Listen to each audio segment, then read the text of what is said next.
قرآن کریم کی سب سے بڑی آیت ہے الفاظ کے لحاظ سے باقی تمام آیات سے، اور اس پوری آیت کے اندر فقط اقتصادی نظم بیان کیا جا رہا ہے۔ اقتصادی نظام کے اندر اقتصادی ڈسپلن ہے کہ جب تم کوئی معاملہ کرو، ادھار کا لین دین کرو، جس میں ہاتھوں ہاتھ لینا دینا نہ ہو، بلکہ آج دے رہے ہو، اس کے بدلے میں جو وصول کرنا ہے وہ ایک مدت کے بعد، کل کرنا ہے، پرسوں کرنا ہے، مہینے بعد کرنا ہے، سال بعد۔ بہت سارے معاملات ایسے ہیں۔ ایک تو ادھار ہے، جو آپ ادھار لیتے ہو، ادھار یعنی آج جاتے ہو دکان سے یا باغ سے یا منڈی سے کوئی چیز خرید لیتے ہو اور اسے کہہ دیتے ہو پیسے میں آپ کو 6 ماہ بعد دے دوں گا، سال بعد دوں گا، یا کوئی بھی مدت مقررہ کے بعد میں آپ کو پیسے دوں گا، یہ ادھار کہلاتا ہے۔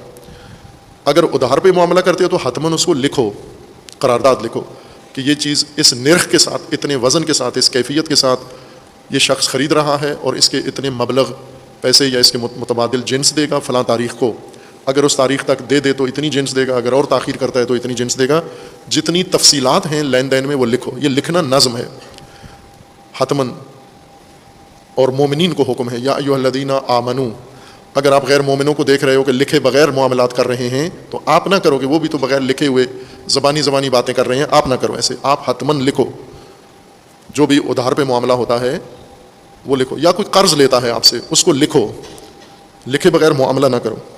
پھر اس کے لکھنے کا بھی طریقہ یہ ہے کہ وَلْيَكْتُبْ بَيْنَكُمْ كَاتِبٌ، ایک کاتب جس کو معاملات لکھنے کا پتہ ہو، احکام و نظم و نظام اس کو معلوم ہو، جیسے آج کل ہیں وسیقہ نویس ہیں، باقاعدہ ایسے ماہرین ہیں لوگ جن کو کاروباری معاملات کی دستاویزات بنانے کا علم بھی ہے، تجربہ بھی ہے، وہ لوگ لکھتے ہیں۔ خود بھی لکھ سکتے ہو آپ، لیکن یہاں پر یہ بتایا گیا ہے کہ وہ لکھے جس کو اللہ نے علم دیا ہوا ہے، جس کے پاس یہ علم ہے۔ وَلَا يَأْبَىٰ كَاتِبٌ أَن يَكْتُبَ كَمَا عَلَّمَهُ اللَّهُ، اور جب کاتب کو، وسیقہ نویس کو کہا جائے یہ معاملہ ہم کر رہے ہیں اسے لکھو، تو وہ ٹال مٹول نہ کرے کہ کر لو میں بعد میں لکھ لوں گا، یا لکھنے کی ضرورت ہی نہیں ہے۔ کتنے لوگ ایسے ہیں میری گارنٹی ہے، میری ضمانت ہے، لکھنے کی کیا ضرورت ہے؟ قرآن کی مخالفت کر رہے ہو، قرآن کو جھٹلا رہے ہو، آپ قرآن کے مقابلے میں آتے ہو، میں قرآن سے زیادہ معتبر ہوں۔ آپ قرآن حکم دے رہے ہیں کہ لکھو، لکھے بغیر نہ کرو یہ معاملات، یہ نظم ہے، معیشتی نظم ہے، اور جس طرح اللہ نے حکم دیا اسی طرح سے لکھو۔ فَلْيَكْتُبْ، لہذا کاتب لکھے، لکھوائے کون؟ کاتب اپنی طرف سے نہیں لکھے گا۔ وَلْيُمْلِلْ الَّذِي عَلَيْهِ الْحَقُّ، جس پر حق ہے وہ لکھوائے گا۔ مثلا ایک شخص قرض دے رہا ہے، ایک قرض لے رہا ہے، جو قرض لے رہا ہے وہ املا لکھوائے گا، ایگریمنٹ کی عبارت وہ لکھوائے گا کہ میں اتنے پیسے اتنے دنوں کے لیے لے رہا ہوں۔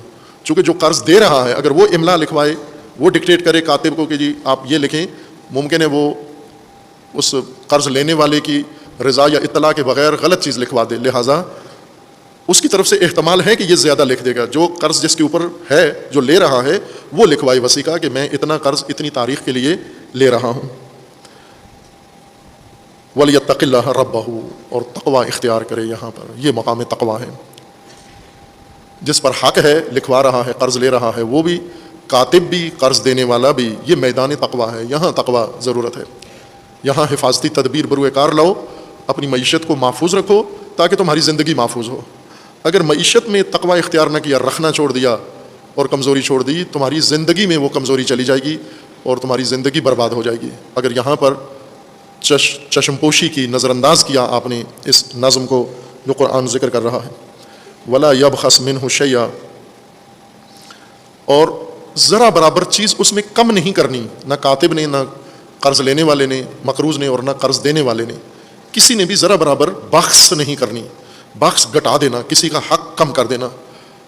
بعض اوقات یہ واضح کر کے کم کر دیتے ہیں، مثلا قیمت کم کر دی، جو اس کی اصل قیمت ہے، لاگت ہے، اس کو بھی کم کر دیا، یا اس کا منافع کم کر دیا، یا اس کا حق کم کر دیا، یا وہ چیز جو دے رہے ہو اس کو، اس نے آپ سے مثلا اگر وزن کی چیز تھی تو 5 کلو چیز لی ہے، آپ کچھ گرام اس میں سے کم کر کے دے رہے ہو، جو عموماً لین دین میں کرتے ہیں مومنین، خصوصیت کے ساتھ یہ کام کرتے ہیں۔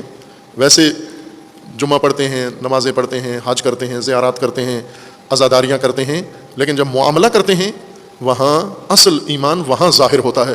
زیارت پہ اصل ایمان ظاہر نہیں ہوتا، حج میں اصل ایمان کھل کے سامنے نہیں آتا، اور مسجدوں میں نہیں کھل کے سامنے آتا۔ اصل ایمان لین دین میں کھل کے سامنے آتا ہے کہ وہاں پر قرآن کا فرمان ہے کہ لا تبخس شیئا ولا یبخس منہ شیئا، ذرہ برابر چیز بھی کم نہ ہو کسی کے حق میں، نہ دینے والے کا حق نہ لینے والے کا حق، اس میں کمی نہ ہو، جو اس کا حق بنتا ہے وہ دیں اس کو۔ فَإِنْ كَانَ الَّذِي عَلَيْهِ الْحَقُّ صَفِيًّا. اب یہ ساری تفسیری باتیں ہیں جو تفسیر میں کھولنی چاہیے، یہاں وہ موقع نہیں ہے میں تفسیری باتیں یہاں پر بیان کروں. فَإِنْ كَانَ الَّذِي عَلَيْهِ الْحَقُّ صَفِيًّا أَوْ ضَعِيفًا أَوْ لَا يَسْتَطِيعُ أَنْ يُمِلَّ فَلْيُمْلِلْ وَلِيُّهُ. اگر یہ شخص جو قرض لے رہا ہے یہ سفی ہے، بے وقوف ہے، یا ضعیف ہے، یا یہ استطاعت نہیں رکھتا، طاقت نہیں رکھتا املا کی، تو پھر وہ املا نہ کرے. بے وقوف سے معاملہ کر کے بے وقوف سے کہو کہ لکھواؤ تو نہ. بے وقوف چونکہ ضرر نفع ضرر جو نہ سمجھ سکے اس کو بے وقوف کہتے ہیں. جو صحیح اور غلط کی پہچان نہ کر سکے، نفع نقصان کی پہچان تشخیص نہ دے سکے، جو نقصان کر کے سمجھ رہا ہو نفع میں ہوں اور جو نفع اٹھا کے سمجھ رہا ہو میں نقصان میں ہوں، اس کو احمق صفی اس کو کہتے ہیں، جو صحیح اور غلط کی تشخیص نہ دے سکے. خوب ظاہر معیشت میں یہ لوگ بھی تو شامل ہیں، انہیں بھی تو کاروبار کرنے ہیں، لین دین کرنا ہے، لیکن دستاویزات یہ نہ لکھوائیں، ان کے ولی لکھوائیں، وہ ولی جو سمجھدار ہیں. پھر وہ لکھوائے ولی اس کا، وہ بھی عادل کے ساتھ، اس کی بے وقوفی سے فائدہ نہ اٹھائے. وَاسْتَشْهَدُوا شاہدین، دو گواہ بھی اس لکھائی میں، اس ادھار کے معاملے میں یا لین دین میں دو گواہ بھی ڈالنا ضروری ہے. دو مرد ہوں، اگر دو مرد نہیں ہیں تو ایک مرد اور دو عورتیں. ممن ترضون من الشہداء، لیکن گواہوں پر طرفین کا راضی ہونا یا اس کا راضی ہونا ضروری ہے، خصوصاً جو لے رہا ہے وہ تسلیم کرتا ہو کہ یہ گواہ ہیں میرے معاملے کے، نہ کہ ٹھونسے جائیں گواہ بھی اس پر کہ یہ گواہ ہیں ان کی موجودگی میں. جیسا عموماً کرتے ہیں کہ آڑتیوں نے اپنے ہی گواہ بٹھا کے رکھے ہوتے ہیں، جی گواہ شد، وہ کوئی ان نون بندہ بیٹھا ہوتا ہے اس کا گواہی ڈلوا لیتے ہیں، لینے والے بیچارے کو پتہ بھی نہیں ہوتا یہ ہے کون ہے. ضروری ہے کہ گواہ مورد تائید و مورد رضا ہو اس شخص کا. اور دو عورتیں اور ایک مرد بھی ہو سکتا ہے. دو عورتیں اس لیے ہیں کہ عورتیں عموماً گواہی دیتے ہوئے گھبرا جاتی ہیں. ماحول ایسا ہوتا ہے گواہیوں کا معمولی نہیں ہوتا، وہاں کوئی جھگڑا ہو رہا ہوتا ہے، اختلاف ہوتا ہے، اور اگر عورت کو کوئی آنکھیں پھاڑ کے دیکھے تو وہ ادھر ہی گھبرا جاتی ہے. مثلاً عورت کہے کہ میرے سامنے اس نے یہ مکان بیچا تھا، میں گواہ ہوں، تو وہ ذرا گھور کے اس کو دیکھتا ہے، وہ کہتی ہے نہیں میں نہیں تھی وہاں پر، میں کچھ اور کہہ رہی تھی فلاں. تو اس لیے کہا گیا کہ ایک عورت نہیں، دو عورتیں گواہی دیں، چونکہ عورتیں گواہی کے مقام پر متاثر ہو جاتی ہیں اس فضا سے جو فضا بنی ہوتی ہے. ولا یأبی الشہداء اذا ما دعوا، اور شہداء گواہ بھی جب انہیں گواہی کے لیے بلایا جائے، جب وقت آ جائے انکار نہ کریں. یہ گواہی کتمان نہیں کر سکتے، چھپا نہیں سکتے. ولا تسأموا ان تکتبوا صغیرا او کبیرا، یہ لکھنے کا کام تھکانے والا کام ہے، تھک جاتا ہے آدمی، خصوصاً یہ حساب کتاب معاملات لین دین لکھنا یہ خستہ کنندہ کام ہے، ملال آور ہے.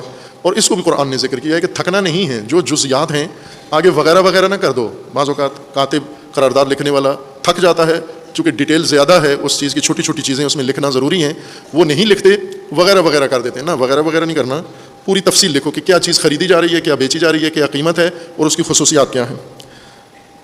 ذالکم اقسط عند اللہ واقوم للشہادہ وادنی، یہ بہترین ہے، یہ عدل کے قریب ہے، یہ اللہ کو پسند ہے اور یہ گواہی کے لیے زیادہ مناسب ہے. اللہ ترتابوا الا ان تکون تجارۃ حاضرۃ تدیرونها بینکم، البتہ جہاں ہدار کا لین دین نہیں ہے، نقد چیز ہے کہ یہ اتنا مجھ سے لے لو اتنا مجھے دے دو، وہیں دست بدست ہو رہا ہے معاملہ، وہاں نہ بھی لکھا تو وہ ضروری نہیں ہے، اس کے لیے لازم نہیں ہے لکھنا. جہاں پر نقد طور پر معاملہ ہو رہا ہے کہ یہ چیز دے کے ابھی اور یہ چیز ابھی اٹھا لی آپ نے، یہ کتاب دے کے کاپی اٹھا لی، یہ قلم دے کے فلاں چیز اٹھا لی، اسی موقع پر اس کو لیے لکھنا ضروری نہیں ہے. نہ کہ منع ہے لکھنا، اجازت ہے کہ بے شک اس کو نہ لکھو جو دس بدس معاملہ کر رہے ہو. فلیس علیکم جناح ان لا تکتبوها واشہدوا اذا تبایعتم، جب بیع کرتے ہو تو یہ گواہی دو. ولا یضار کاتب ولا شہید، کاتب اور شہید کو ڈرایا بھی نہیں جائے گا، گواہ کو نہ وسیقہ نویس کو گن رکھ کر لکھوائیں کہ یہ لکھو، اور نہ ہی گواہ کو دباؤ میں رکھا جائے گا کہ آپ یہ گواہی دو. دونوں کام جرم ہیں، حرام ہیں اور سزا ہے. اور اگر اس طرح کروایا گیا، نہ وہ کتابت قبول ہے جو دباؤ سے لکھوائی جائے گی اور نہ وہ شہادت قبول ہے. وَإِن تَفْعَلُوا فَإِنَّهُ فُسُوقٌ، اگر یہ کام کیا، دباؤ ڈالا گواہوں پر اور کاتبوں پر، تو یہ فسق ہے، فجور ہے، دین سے باہر چلے جاؤ گے. وَاتَّقُوا اللَّهَ، تقوی اختیار کرو، یہ تقوی کا میدان ہے. وَيُعَلِّمْكُمُ اللَّهُ، اللہ تمہیں تعلیم دے گا، اللہ تمہیں علم عطا کرے گا. واللہ بکل شیء علیم، چونکہ اللہ ہر شے سے آگاہ ہے، عالم ہے. تقوی اختیار کرو، اللہ تمہیں علم دے گا. اب یہ جو عموماً یہ آیا کا یہ حصہ ٹکڑا علماء تقوی اور اخلاقیات میں بیان کرتے ہیں. اتقوا اللہ فیعلمکم اللہ، اور تقوی اختیار کرو تاکہ تمہیں علم حاصل ہو. طالب علموں کو عموماً بتایا جاتا ہے. یہ معیشتی حکم ہے، اقتصادی مورد میں یہ کہا گیا ہے. ویسے اصول کلی ہے، لیکن آیہ کریمہ میں یہ اقتصادی معاملہ ہے، تقوی اور علم، کہ یہ اللہ تمہیں علم دے گا، اللہ رہنمائی کرے گا تمہاری، لیکن تقوی اختیار کرو، تقوی کا اصل میدان یہ معیشت ہے۔